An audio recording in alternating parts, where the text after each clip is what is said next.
So in the last video, I covered something called odd groupings, and I used a device that jazz drummers have been using for years, which is to take a familiar sticking and then insert a bass drum somewhere in the middle there. Most of the stickings that we're familiar with are even numbered, 2, 4, 6, 8, that kind of thing. And so you could just add a wrinkle in it by adding in a bass drum. We're going to expand upon that in this lesson. Last time we did a 7-note grouping. This time we're going to do a 9-note grouping. So I'm going to play it for you now. I'm going to show you the version that I play in triplets. So it goes about like this. 1, 2, 1, 2, 3, 4.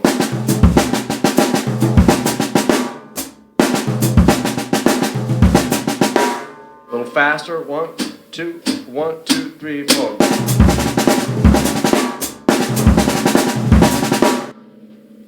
So that's the phrase. It's a right-handed paradiddle, bass drum in between, and then a left-handed paradiddle, and then we just loop that. So 4 strokes as a right paradiddle, bass drum in between, 4 strokes as a left paradiddle, and that creates our 9-note phrase. So there's the phrase. If you guys got that, then great. Hit the practice room. If not, stick around and we kind of break down some of the ways to play it, how I came up with that particular version, and also some troubleshooting things I had when I first started to play it. So, again, the phrase itself is right-handed paradiddle, bass drum in between, left-handed paradiddle. So that's our 9 notes. Paradiddle, foot paradiddle, 1, 2, 3, 4, 5, 6, 7, 8, 9. I wanted to, I had a 7-note phrase and there's a bunch of 5-note phrases. So I wanted to expand upon that and make a longer phrase. So I couldn't think of any one sticking that stuck out to me to be 8 beats long. So I just took a paradiddle. I figured if I just play back-to-back paradiddles, that gives me 8 strokes. I tried putting the bass drum at the end, which works. It just sounded a little, I don't know, it didn't quite work for me. So then I decided to drop it in the middle, and that's when I found something that I really like. So if you want to take anything from that, it's that you don't have to put it in the middle. Try putting it in all sorts of places, and somewhere in there you can find a nice phrase. I found it by putting it in the middle. So it started just on the snare drum.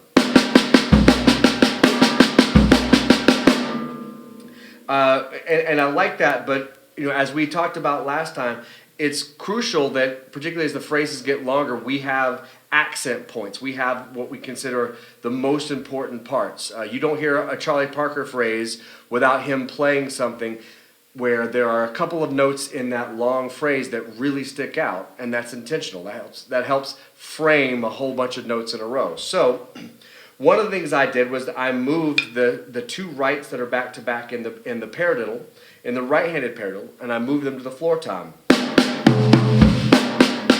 like that. So I like that a lot. That gave it a little bit of shape, so it wouldn't just be on the snare drum.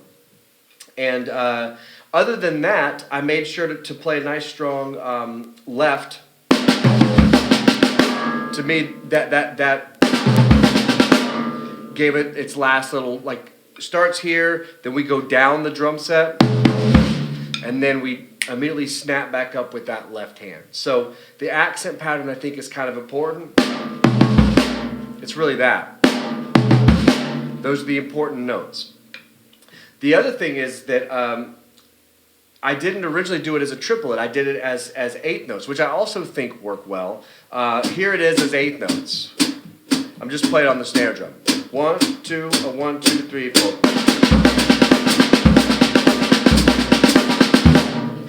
I think that works well too, but there's something about the triplet version I liked better. So right-handed paradiddle, so it's right, left, floor, floor, bass drum, and then all left-handed paradiddle, and then loop. There's your 9 strokes. Move it around the kit, mess around with the 8th note version as well. And the last thing I want to cover is I had 2 issues working on this.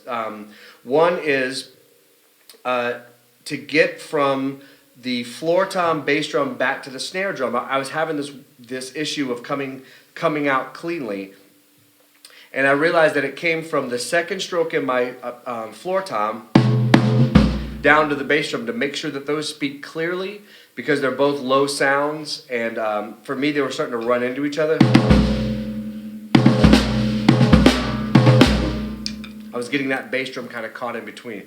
So take a second and make sure that your second floor tom note back around is nice and clean. Then the other thing I realized I was doing is that I had kind of a wind up on this hand. Like that. I'm not exactly sure why, but I think as I was going to the right, I felt this need to pull my body back over to the left, and I put this big loop in there versus keeping it lower. So you might run into a couple of pitfalls like that. Hopefully you won't have the issues I had with it. But I really like the phrase, and those are a couple of issues hopefully I can address that you guys won't run into now that you're aware of them. Okay, good luck.